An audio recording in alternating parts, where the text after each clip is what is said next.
तो इस मूवी का ब्रेक डाउन करेंगे, रिव्यू करेंगे और इसके साथ जो इसमें कराटे की हिस्ट्री बताई गई है जो कि मास्टर मियागी बताते हैं वो क्या असली है और असल हिस्ट्री कराटे की क्या है, ये भी मैं एंड पे जाके आपको बताऊंगा। तो वीडियो थोड़ी सी लंबी हो जाएगी, इस वीडियो में स्पॉयलर्स होंगे, इसलिए आपने ध्यान से वीडियो देखनी है। तो कराटे किड पुरानी थीम को बरकरार रखते हुए और कोबरा काई को सामने रखते हुए ये मूवी बनाई गई है, लेकिन कुछ स्टोरी में थोड़ा सा रद्दोबदल करके और कुछ नए कैरेक्टर्स और पुराने कैरेक्टर्स की एंट्री करवा के इस मूवी को व्यूअर्स के सामने रखा गया है। अगर आप कोबरा काई के फैन हैं या असल फिल्म से लगाव रखते हैं तो ये फिल्म आपको मायूस नहीं करेगी। और इसके अलावा अच्छी बात यह है कि अगर आप मार्शल आर्ट्स या कराटे के बारे में जानना चाहते हैं तो ये फिल्म एक अच्छा इंट्रो भी हो सकती है जो कि आपको कंफू और कराटे के बारे में एजुकेट भी करती है। और जिस मूवी में जैकी चैन हो उसमें एक्शन का मजा ना हो और वो फिल्म कराटे किड की फ्रेंचाइज से हो तो ये कैसे मुमकिन है कि वो फिल्म आपको बोर कर दे। अगर आप इसका कंपैरिजन जैकी चैन की पिछली कराटे किड मूवी से करेंगे तो वो फिल्म ज्यादा बेटर थी निस्बत इसके, क्योंकि वो एक छोटे बच्चे, कमजोर बच्चे की कहानी थी जो अपनी माँ के साथ चाइना आके बस जाता है और उसे मुश्किलात का सामना होता है, उसका फादर नहीं होता है। और मास्टर हान की अपनी एक स्टोरी थी उसमें जो इमोशनल आपको करती है और फिर बच्चे के साथ मास्टर हान का लगाओ, फिर ट्रेनिंग के साथ एंड पे उसका फाइट करना और फिर जीतना, तो वो चीजें व्यूवर्स को ज्यादा अट्रैक्ट करती हैं। तो अगर उसकी स्टोरी लाइन की बात की जाए तो वो भी स्टोरी वैसी ही कुछ थी जैसी इस फिल्म की स्टोरी है। इसमें फर्क ये है इस मूवी का जो मेन कैरेक्टर है वो चाइना से शिफ्ट होता है न्यूयॉर्क में अपनी वालदा के साथ,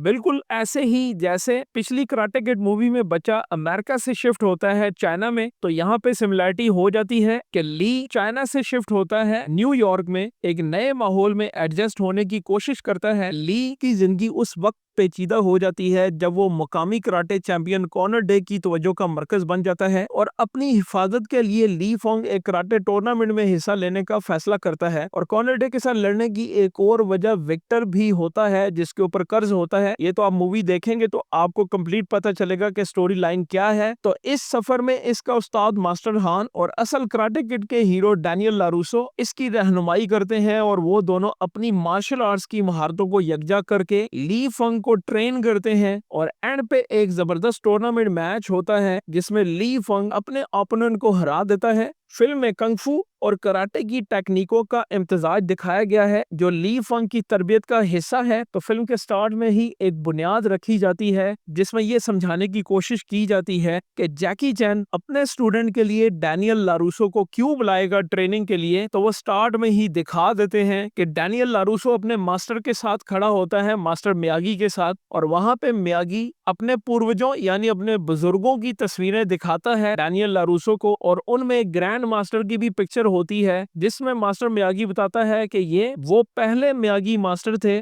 जो कि एक मछुआरे थे। तो ये एक दिन समंदर में सफर करते हुए पानी की मौजों के साथ इनकी कश्ती चीन तक जा पहुंचती है और फिर वहां पे इनको कंगफू के मास्टर्स मिलते हैं और ये वहां पे कंगफू की ट्रेनिंग करते हैं। और जब ये वो ट्रेनिंग लेके आते हैं तो वहां से ये मियागी कराटे की बुनियाद रखते हैं। तो डैनियल लारूसो जो है वो मियागी कराटे का मास्टर होता है और जैकी चैन का जो स्टूडेंट दिखाया गया है ली, वो कंगफू का प्लेयर होता है जो उसे मास्टर हान ट्रेन करते हैं यानी जैकी चैन ट्रेन करते हैं। तो जब ली का पाला अपने ओपोनेंट के साथ पड़ता है तो वो काफी ज्यादा तेज, फास्ट और कराटे का चैंपियन होता है। तो ली स्टार्ट में इस कराटे चैंपियन कॉर्नर डे से नहीं जीत सकता। तो जैकी चैन अपने स्टूडेंट को ट्रेन करने के लिए डैनियल लारूसो के पास जाते हैं। तो डैनियल लारूसो का जो स्टाइल है मियागी कराटे वो ली को सिखाता है। तो यहाँ पे ली दो स्टाइल्स का प्लेयर बन जाता है, कंगफू और कराटे। और फिल्म में भी यही दिखाने की कोशिश की गई है कि कराटे का जो स्टाइल बना था वो कंगफू से ही निकला था। कराटे कंगफू से डिफरेंट है लेकिन निकला कंगफू से ही है। तो ये दो स्टाइल्स का कॉम्बिनेशन है और ली इसी स्टाइल को मास्टर करने की कोशिश करता है और एंड पे कॉर्नर डे को हरा देता है अपनी सिग्नेचर मूव के साथ।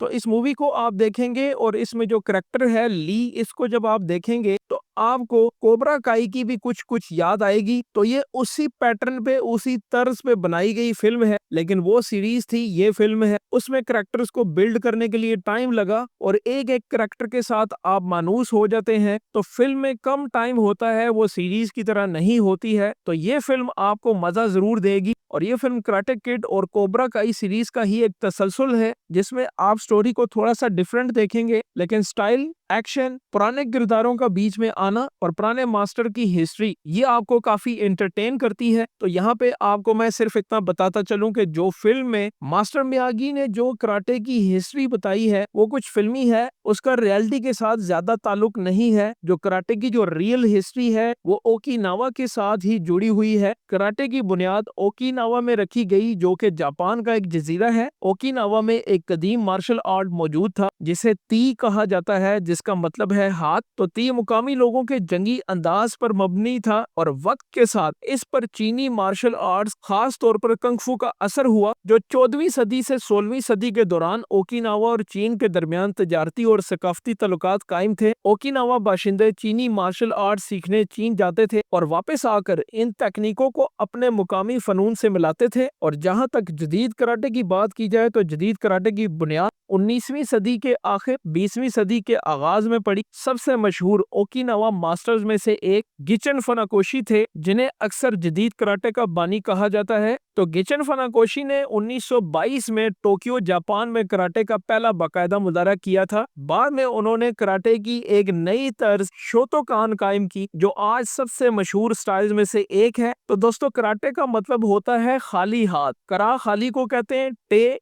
हाथ को कहते हैं, यानी खाली हाथ का फन है। उम्मीद है आज का ये व्लॉग आपको पसंद आएगा। मिलते हैं नेक्स्ट वीडियो में, तब तक के लिए इजाजत।